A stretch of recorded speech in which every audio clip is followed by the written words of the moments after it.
Good morning, everyone. Welcome to text editing class. In today's meeting, we are going to discuss about layout. Kemarin kita sudah membahas tentang jenis-jenis penyuntingan teks. Jadi, ketika kita diminta sebagai penyunting teks ataupun ketika kita menjadi in-house editor, artinya kita menjadi editor dalam sebuah perusahaan penerbitan gitu ya, misalkan penyunting untuk kalau editor yang bekerja di Gramedia misalkan. Biasanya kita sudah diberi tugas kita ini apa. Nah, itu yang harus kita tahu ya. Itu juga tetapi kalau kita bekerja sebagai editor freelance, ya kalau kita sebagai in-house editor artinya tugas kita ya selalu sama gitu ya. Tetapi kalau kita editor freelance, mungkin dari project ke project, from one project to another, there will be different assignment gitu ya, yang diminta, bagian penyuntingan yang diminta nanti akan berbeda. Nah, itu yang harus kita ketahui, sehingga mengetahui jenis-jenis penyuntingan itu sangat penting gitu ya. Oke, sekarang kita akan membahas tentang layout. Jadi layout itu adalah seperti tampilan gitu ya, penampilan. Kalau kalian cewek-cewek berdandan gitu ya, nah ini penampilan dalam sebuah teks itu seperti layout, adalah layout gitu ya. Jadi perempuan pakai baju apa, warnanya apa gitu ya, sama seperti layout kalau di dalam teks. Jadi apa yang pertama kali ditangkap oleh mata, walaupun kita tidak membaca teksnya, tetapi kita bisa menangkap seperti apa teks itu diorganisir, gitu ya.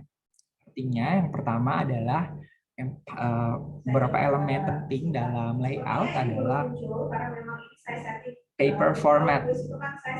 Paper format ini artinya nanti misalkan tentang ketika kita menulis ya, seperti ketika kita mengetik itu dalam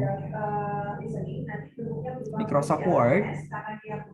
Nah, ini paper format adalah yang harus kita tentukan. Biasanya kita, terutama mahasiswa gitu ya, langsung saja mengetik dengan settingan yang ditawarkan. Tapi sebenarnya itu nanti akan menyulitkan karena ketika teksnya sudah jadi, you guys have to edit.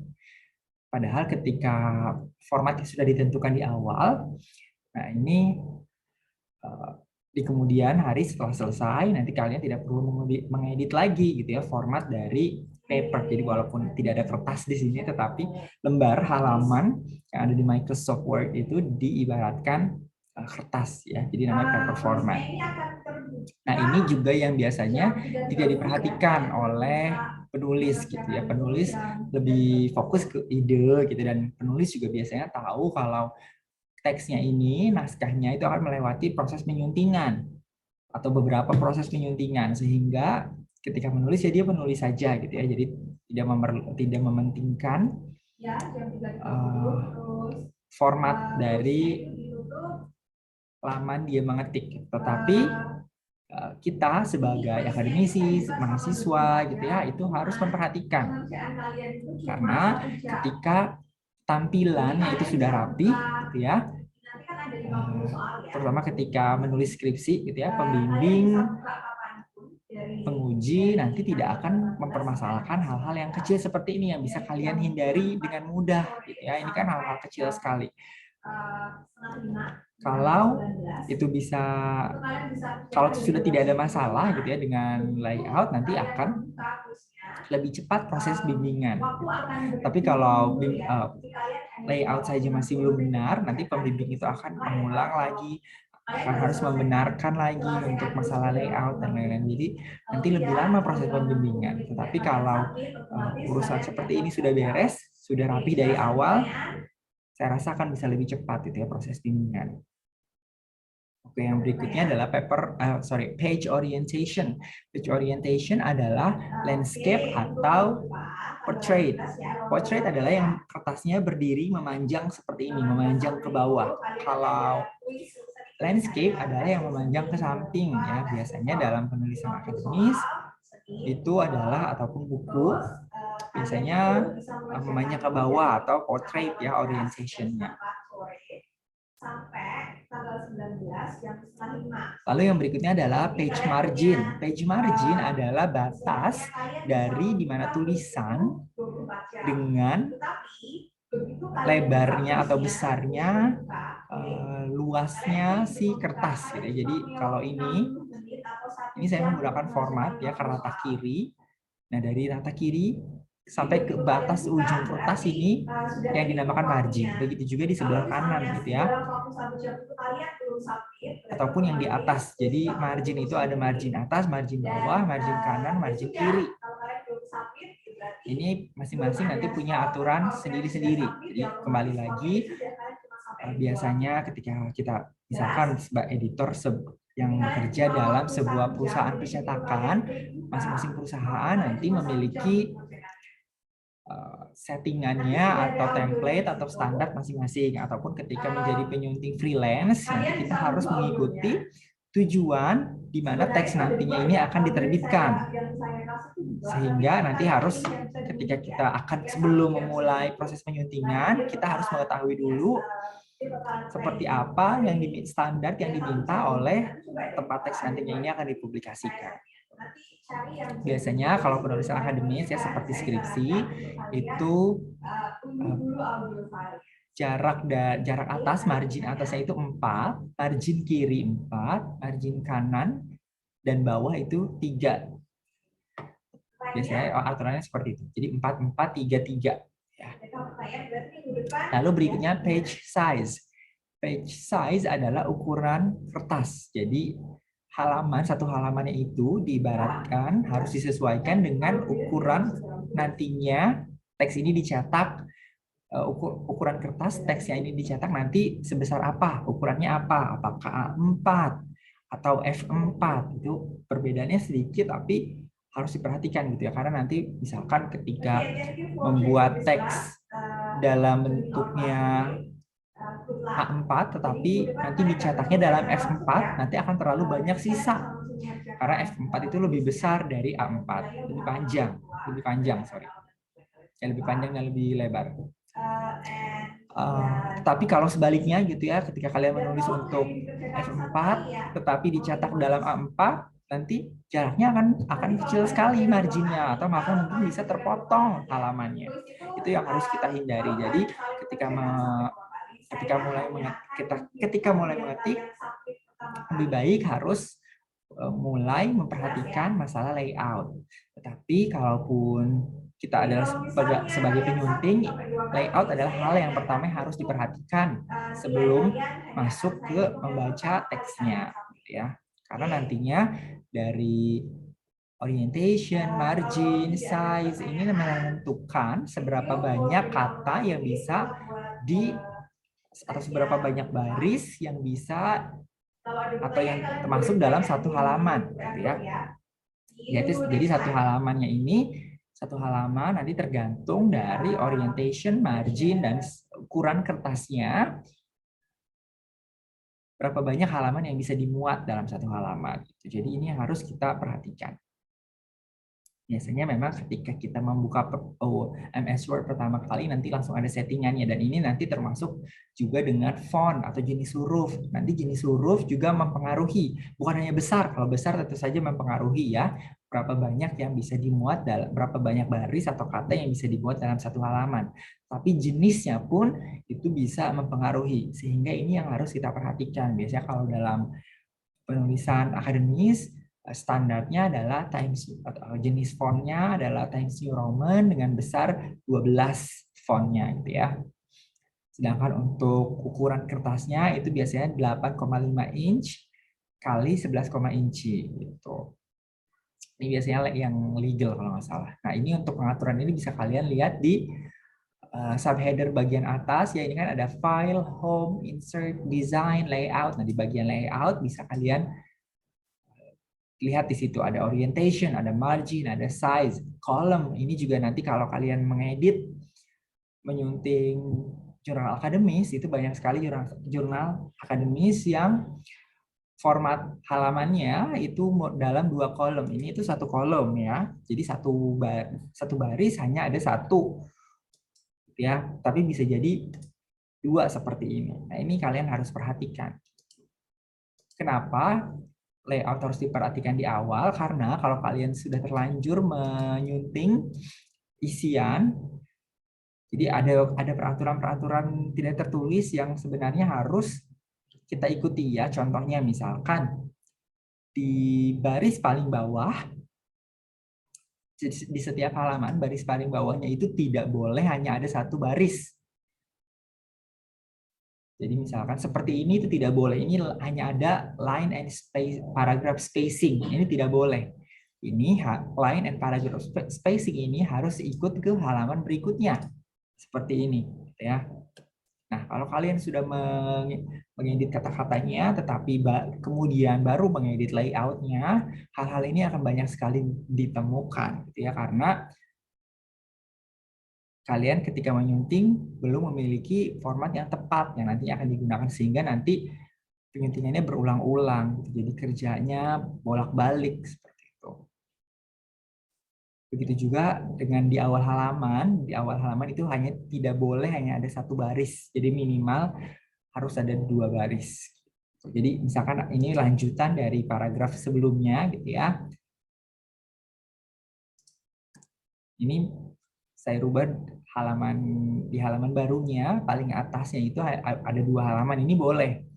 Kalau hanya ada satu halaman seperti ini itu tidak boleh, gitu ya. Jadi paragraph ini tidak boleh, harus ada dua halaman. Dua baris di awal halaman. Itu adalah peraturan yang tidak tertulis sebenarnya juga, tetapi harus diketahui oleh penyunting. Ini adalah masalah paper format. Apakah masih ada yang perlu ditanyakan sebelum kita memasuki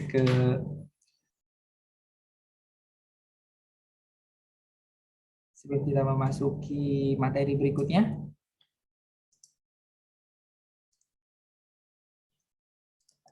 Ada pertanyaan atau tidak tentang format kertas atau paper format?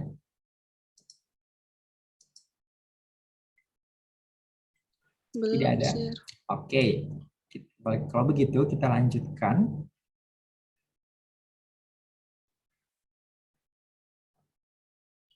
Selanjutnya yang juga penting adalah indentation. Jadi indentation ini ada fungsinya, bukan hanya untuk bahkan estetik juga tujuan estetik ya, tetapi indentation itu juga ada tujuannya, di mana misalkan untuk bukan misalkan salah duanya adalah untuk agar pembaca itu mengetahui awal paragraf, gitu ya, the beginning of a paragraph. Jadi indentation adalah menjorok yang seperti ini, gitu ya. Tapi indentation ini harus disesuaikan dengan format teksnya. Apakah blok? Blok itu artinya rata kiri, rata kanan, sama seperti yang saya gunakan sekarang. Ini kan rata kiri dan rata kanan, gitu ya. Sedangkan ada juga yang indentation, jadi tidak menggunakan indentation, tetapi indentation ini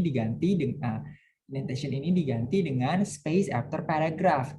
Ini antara paragraf 1 dengan paragraf berikutnya ada jarak. Ini namanya space after paragraph. Karena saya menggunakan format blok, gitu ya. Jadi rata kiri, semua rata. Tetapi kalau kita menggunakan indentasi, artinya si space after paragraph ini untuk menandai kalau formatting ini adalah satu paragraf tersendiri, a first line indent ini adalah paragraf tersendiri. Jadi pembaca mengetahui awal paragraf dari masing-masing paragraf ini, gitu ya. Tetapi bisa juga kita menggunakan indentation sebagai penanda awal paragraf, tetapi tidak boleh menggunakan space after paragraph. Nantinya dibuat seperti ini. Harus dihilangkan. Kemarin sudah saya contohkan ya, menghilangkan space after paragraph itu masuk ke bagian line and paragraph spacing. Lalu klik remove space after paragraph.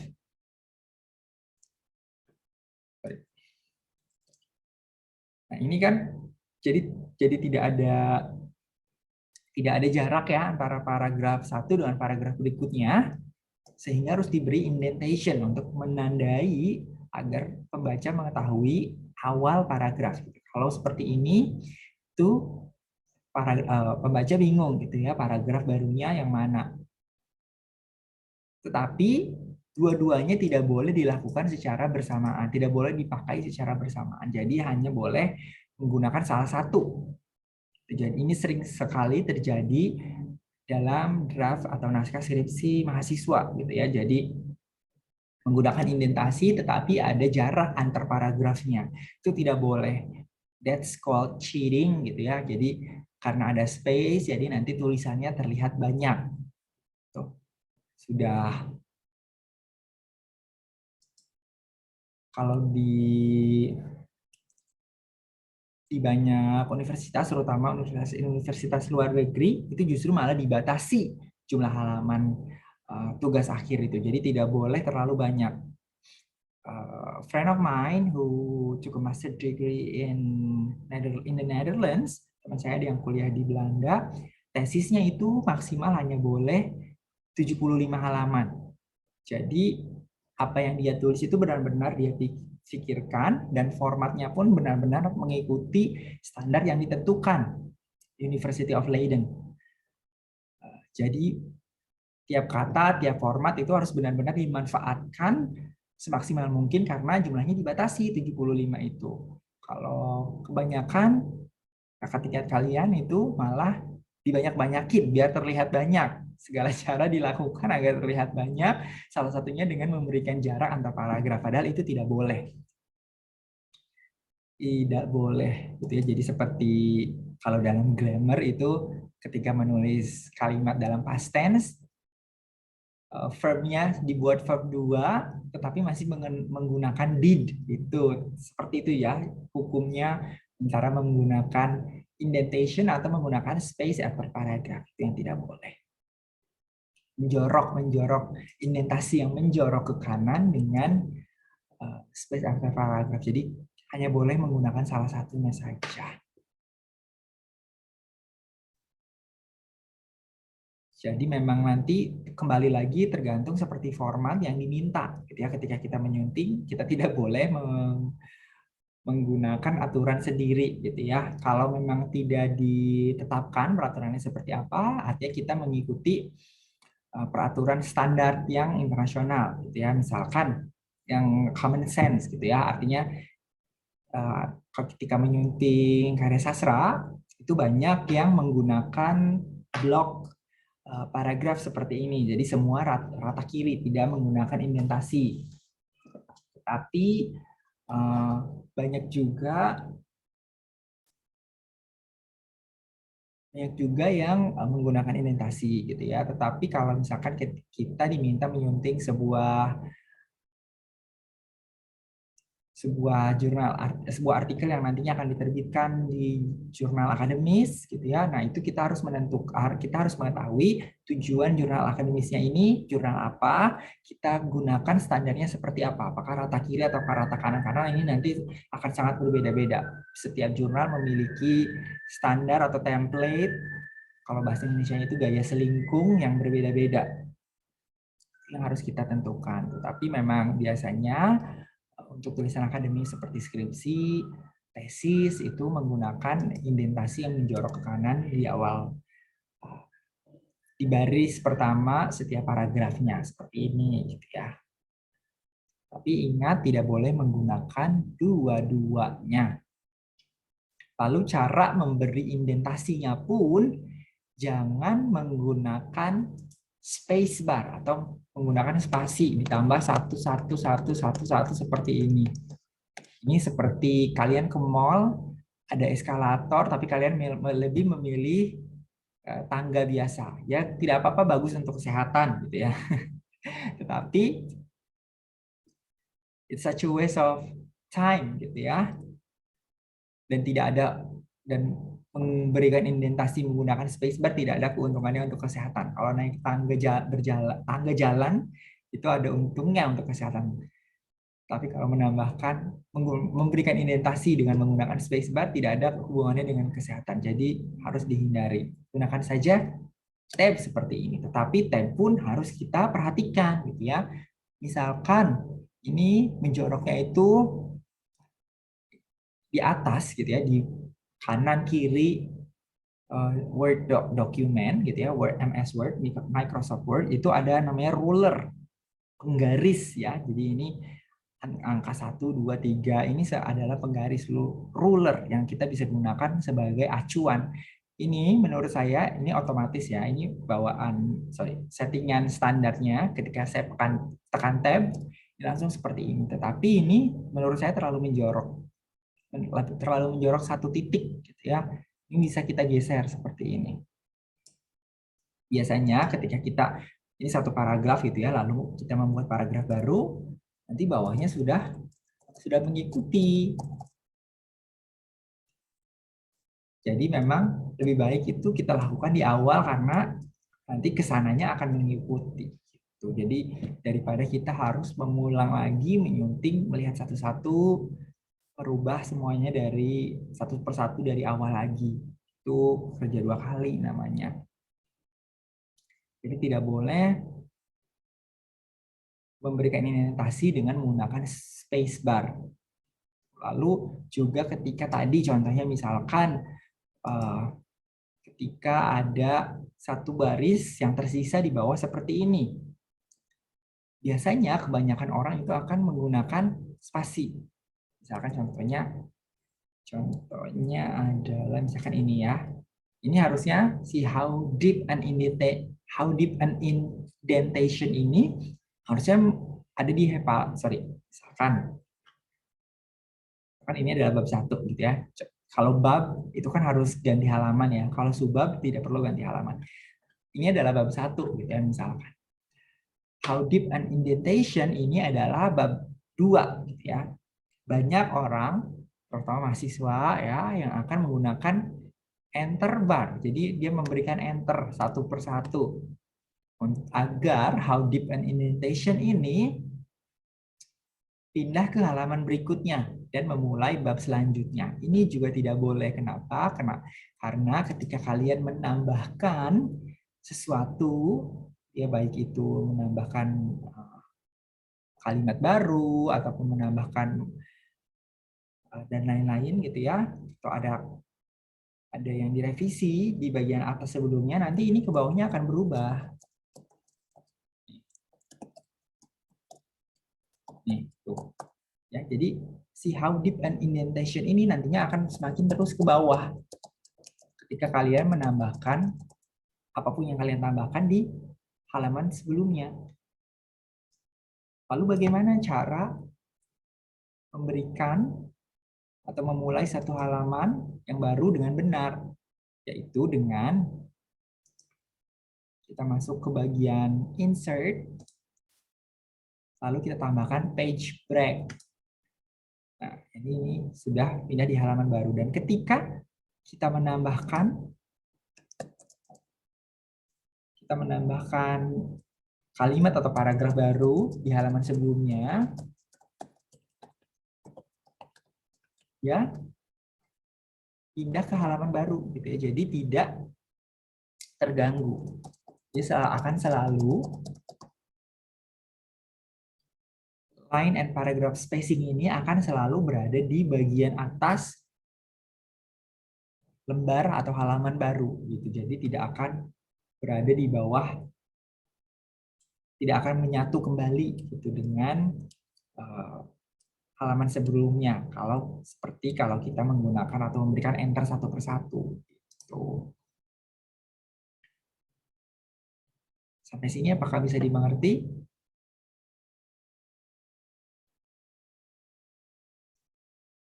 Bisa dimengerti atau tidak?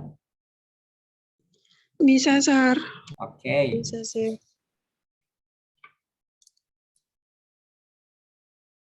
Nah, tadi ya saya sudah bahas, jadi bukan hanya indentasi, jadi sedikit merangkum, kita harus menentukan jenis paragrafnya, apakah blok atau yang rata kanan. artinya adalah bukan rata kanan ya, justify. Jadi kalau kita lihat di settingan Microsoft Word ini ada 4 gitu ya, yang sebelah kiri itu adalah rata kiri, align left, lalu ada center nanti di bagian tengah, rata tengah gitu ya. Ini seperti digunakan untuk memberi judul.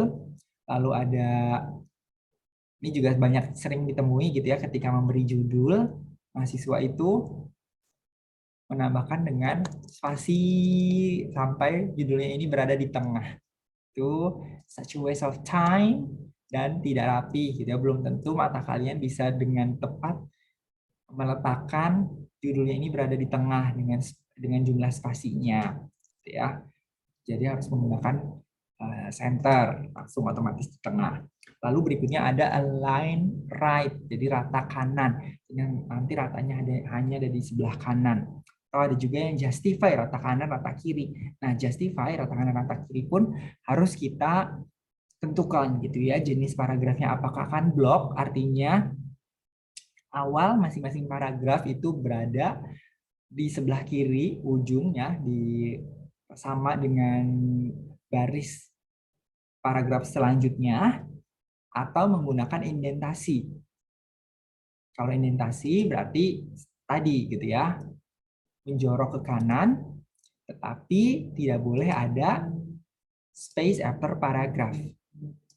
Jadi hanya boleh salah satunya saja yang kita gunakan, tidak boleh dua-duanya. Nah, kalau kita memilih untuk menggunakan blok paragraf seperti tetapi gitu ya,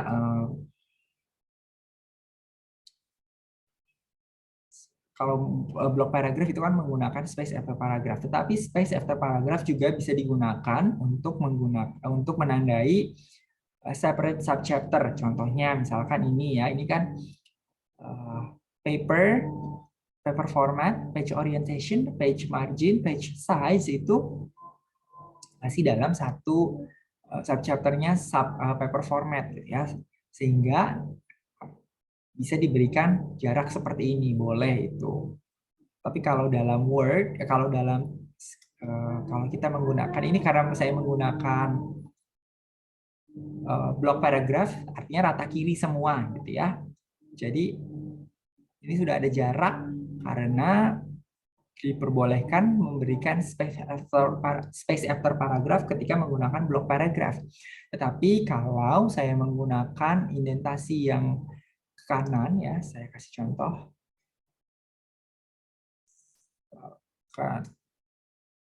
Ini berarti harus dihilangkan ya space after paragrafnya. Lalu ini adalah misalkan judul besar ya. Lalu merubah kapital, huruf kapital juga jangan. Kalau paper format kalian tidak perlu mengetik ulang dengan menekan tombol caps agar membuat seluruh hurufnya ini menjadi kapital, tetapi kalian bisa menggunakan ini bagian change case, lalu pilih uppercase, otomatis menjadi huruf kapital semua. Nah, ini page orientation adalah bagian subbab dari paper format, gitu ya. Untuk memberi tanda bahwa ini adalah bagian sub yang baru, bisa kalian tambahkan enter di sini. Begitu juga dengan berikutnya. Nanti jadinya seperti ini. Ini kalau kita mau menggunakan indentasi yang menjorok ke kanan. Tetapi kalau kita menggunakan blok paragraf, berarti boleh ada space after paragraph setelahnya. Nah, itu untuk menandakan bahwa sudah berbeda sub gitu ya. Bagiannya ini sudah berbeda sub dari bagian sebelumnya. Lalu juga spacing jarak antar baris juga digunakan untuk apabila kita mengutip kutipan yang panjang. Jadi seperti saya contohkan kemarin, biasanya ketika kutipan itu lebih dari 4 baris atau ada aturannya misalkan lebih dari 40 kata. Jadi ini berbeda-beda aturannya, tapi biasanya saya menggunakan aturan yang lebih dari 4 baris, itu artinya harus menjorok terpisah. Jadi misalkan ini adalah a common rule, ini adalah sebuah quotation yang masuk ke dalam bagian paragraf dari paragraf if you want ini gitu ya. Sehingga quotation ini harus dibuat indentasi ke kanan seperti ini. Lalu space-nya dirubah menjadi lebih kecil, biasanya 1. Dan dia ini terpisah gitu ya dari paragraf ini, tetapi sebenarnya masih satu paragraf. Dan biasanya kalau seperti ini, itu artinya masih nyambung dengan baris setelahnya. Kalau misalkan menggunakan indentasi seperti ini seperti ini. Kalau seperti ini, berarti if you want dengan how deep and indentation ini sudah berbeda paragraf. Tetapi kalau how deep and indentation-nya ini masih rata kiri, berarti how deep and indentation ini masih satu paragraf. Masih merupakan bagian dari if you want ini, paragraf if you want. Dan a common rule ini adalah sebuah kutipan. Jadi itu cara menandainya, cara mengeditnya. Ini akan sangat berguna ketika kalian baca, mengerjakan skripsi. Nanti sebelum kalian menulis itu kalian harus tahu apa yang akan kalian tulis, dan untuk mengetahui apa yang akan kalian tulis itu adalah dengan membaca. Agar membacanya efektif, kalian harus mengetahui peraturan-peraturan atau format-format simpel seperti ini gitu ya, karena mungkin terkesan trivial tetapi akan sangat penting gitu ya digunakan untuk diperhatikan. Nanti tadi sudah saya singgung ya, line and paragraph spacing ini harus seperti apa gitu ya, artinya mau berapa jaraknya gitu ya, atau tadi add atau remove space, dan space ini bisa ada sebelum dan sesudah paragraf. Jadi kita harus perhatikan, ini hanya boleh salah satunya saja, tidak boleh ada dua-duanya. Lalu yang berikutnya harus diperhatikan juga adalah page number. Ada yang memberikan nomor halaman itu ada yang di atas gitu ya, ada yang di bawah. Di atas pun nanti ada yang sebelah kanan, di tengah-tengah, atau di sebelah kiri, atau menggunakan aksen seperti accent bar ini gitu ya. Jadi kita harus perhatikan mana yang biasanya digunakan. Yang biasanya digunakan adalah ketika paragraf ini halaman pertama dari satu bab, biasanya menggunakan yang di tengah. Jadi nanti page-nya itu ada di sini. Nomor halamannya itu nanti ada di sini. Ya, tetapi kalau di halaman berikutnya yang tidak ada nama babnya atau judul babnya, itu nanti di sebelah kiri. Seperti ini. Kanan, di sebelah kanan. Jadi ada perbedaan kalau di kanan dan di atas. Kalau ada judul itu di bawah dan di tengah, kalau di sebelah kanan itu kalau di halaman yang tidak ada judul babnya itu di sebelah kanan dan di atas. Oke. Lalu berikutnya yaitu page number ya. Sudah. I think that's all for today's material about layout. We have 1 minute left. Is there any question? Ada pertanyaan atau tidak?